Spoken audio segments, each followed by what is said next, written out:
je me suis inscrite pour une initiation, hein, c'est ce qui était indiqué sur le post, pour la découverte des langues des signes.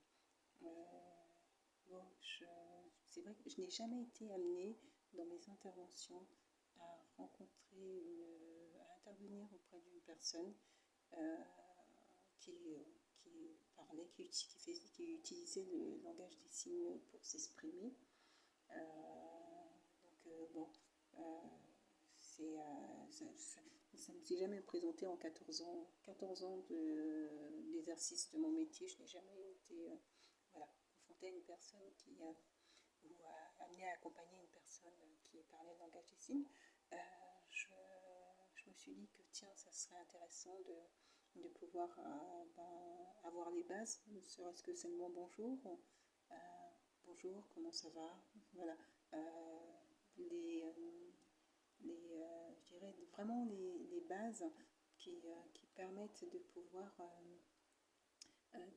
pouvoir si éventuellement ça peut être à l'extérieur, hein, on peut se retrouver avec je pourrais me retrouver je sais pas, donc ça peut arriver. Bon, je me dis, on sait jamais, je peux croiser une personne qui parle le langage des signes et que s'il y a personne autour qui parle le langage des signes, ça peut être toujours bien de le savoir. Et puis dans le travail aussi, pareil, hein, en 14 ans, je n'ai jamais je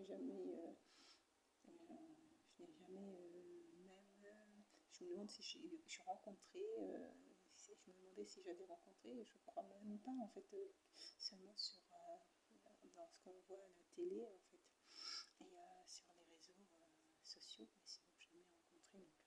Donc, on peut dire, ah ben tiens, ça n'a pas trop d'utilité.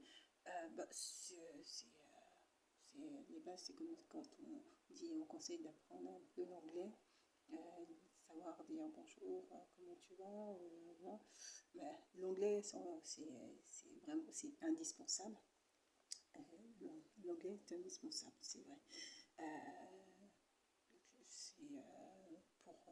De manière générale, hein, sur le plan professionnel et tout, je pense que c'est important c'est très important de parler anglais ou d'avoir des notions, des bonnes notions. Le langage des signes, ça ajoute, comment dire ça ajoute de la qualité au CV.